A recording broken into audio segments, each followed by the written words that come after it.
बड़े बड़े महलों के लिए, ठाकुरों के लिए तो बहुत कुछ है। आज ये रिफाइनरी कौन खा गया है वो भी पता है।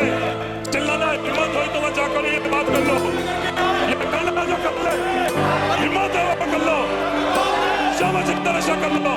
ये आवाज मजदूर की, ये आवाज पिछड़ों की, ये तमाम लोग इकट्ठे हो जाए, ये आवाज दबा नहीं सकते हैं।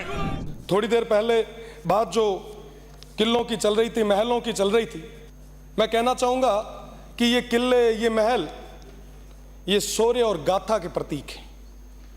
ये किले, ये महल अर्पण, समर्पण और तर्पण के प्रतीक हैं। ये किले और महल जब कभी मुगल आक्रांताओं के हमले हुआ करते थे तो हमारे बहन बेटियों की इज्जत बचाने के लिए ये किले और महल काम आया करते थे। ये किले मुश्किल में उन शरणागतों को शरण देने के लिए काम आया करते थे। साहब, राजस्थान की जब बात की जाती है तो कहा जाता है कि पग पग सूरा देवली, पग पग सतिया थान, मन डर पे डग मेलता, रंग है राजस्थान। ऐसा राजस्थान है मेरा, ऐसा रंग रंगीला, ऐसा हरियाला, ऐसा अपनापन, भाईचारे, ऐसे प्रेम वाला मेरा राजस्थान है। पर राजस्थान की उसी विधानसभा में जब ऐसी बातें होने लग जाए तो हम सभी के लिए ये पीड़ा की बात है। मैं कोई छोटी बात नहीं करूंगा, मैं छोटा जरूर हूं, पर अब मेरा ये नैतिक धर्म है, मेरी ये जिम्मेदारी है। मैं कहना चाहूंगा उन तमाम लोगों को कि इस सदन की एक गरिमा है, हम सभी की नैतिक धर्म है, नैतिक जिम्मेदारी है कि इस सदन की गरिमा को हम बनाए रखें।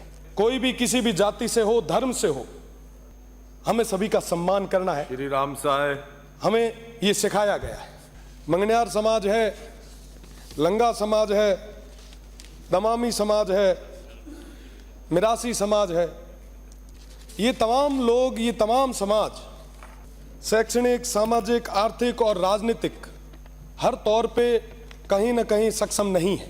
आज जरूरत है इन तमाम लोगों को मुख्य धारा में लाने की। साथ ही साथ मैं बात करूंगा हमारे पाक विस्थापित भाइयों की, हमारे गाड़िया लोहार समाज की, हमारे जोगी समाज की, हमारे पशुपालक समस्त जितनी भी जातियां हैं उनकी, हमारे गवारिया समाज की, हमारे अपने ओड समाज की, सांसी समाज की, नाथ समाज की, कालबेलिया समाज की, साथ ही साथ समस्त घुमंतु जातियां और अर्ध घुमंतु जातियां हैं। आज के समय में उनके पास कोई भी तरीके की कोई भूमि नहीं है, वो हमारे अपने हैं। आज हर गांव की स्थिति ये है,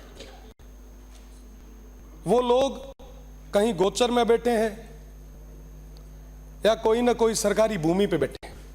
उन सभी को मुख्य धारा में लाने का काम, लाने की जिम्मेदारी हम सभी की। विशेषकर पश्चिमी राजस्थान में नए छात्रावासों की जरूरत है। मैं सभापति महोदय के माध्यम से निवेदन करना चाहूंगा मंत्री महोदय को कि आप नए छात्रावासों के लिए विशेष पैकेज उस पश्चिमी राजस्थान को दें। साथ ही साथ मैं निवेदन करना चाहूंगा, भील जनजाति की बात आज करूंगा। भील समाज और नायक समाज एक ही है, पर उन्हें अलग अलग कैटेगरी में डाल रखा गया।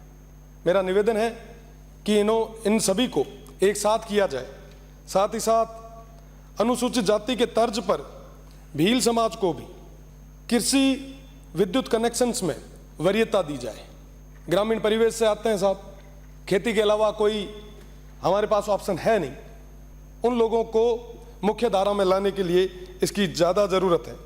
साथ ही साथ टाडा माडा जैसी योजनाओं को बाड़मेर, जैसलमेर और बालोतरा में रहने वाले हमारे तमाम उन वंचित शोषित परिवारों के लिए, उनके विकास के लिए ये विशेष योजना शुरू करनी बहुत ज़्यादा आवश्यक है। अभी बात चल रही थी थोड़ी देर पहले तक पश्चिमी राजस्थान की। आज के समय में साहब हमारे पास खूब सारी चीज़ें हैं जिससे हम इन तमाम लोगों को मुख्य धारा में ला सकते हैं।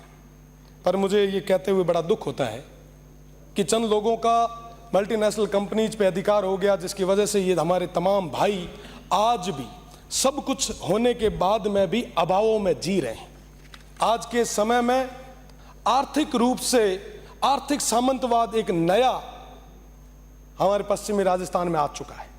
वोट की राजनीति के लिए एक समाज से दूसरे समाज को लड़ाने की ये जो प्रथा शुरू हो रही है, मैं इसकी कड़े शब्दों में निंदा करता हूं। ये लोकतंत्र का पावन मंदिर है, इसकी एक गरिमा है। मैं सबसे छोटा हूं, यहां तमाम जितने भी मेरे बड़े भाई बैठे हैं, मैं माफी चाहूंगा अगर किसी को कुछ बुरा लगे तो। ये सब चीजें जब हम देखते हैं या हमारी आने वाली पीढ़ी देखती है, जब युवा साथी देखते हैं जो बाहर बैठे बड़ी उम्मीद लगा रहे हैं, वो प्रदेश की तमाम जनता जो सोच रही है कि साहब अंदर बैठे हुए जनप्रतिनिधि कुछ अच्छी बात करेंगे, हमारे इस प्रदेश की बात करेंगे, यहाँ के विकास की बात करेंगे, जब ये चीजें सुनते हैं तो आप सोचो कि उन पे क्या गुजरती हो। जब ये सदन चलता है तो 10-10 किलोमीटर तक बैरिकेटिंग होती है कि माननीय सदस्य अंदर बैठ के इस प्रदेश के मुद्दों पे बात कर रहे हैं, चर्चाएं कर रहे हैं। पर आज के समय में क्या हो रहा है? माननीय सभापति महोदय, साथ ही साथ मैं मेरे क्षेत्र की ओर आपका ध्यान आकर्षित करना चाहूंगा कि मेरे क्षेत्र में कई सारी कम्युनिटीज ऐसी हैं जिनके छात्रावास अभी तक नहीं बने। मेरा माननीय मंत्री जी से निवेदन रहेगा कि उनके लिए भी बेहतर छात्रावास की व्यवस्था करवाई जाए। बहुत बहुत धन्यवाद। कई सारी चीजें और भी है, आने वाले समय में और खुल के स्पष्ट रूप से बताई जाएगी। बहुत बहुत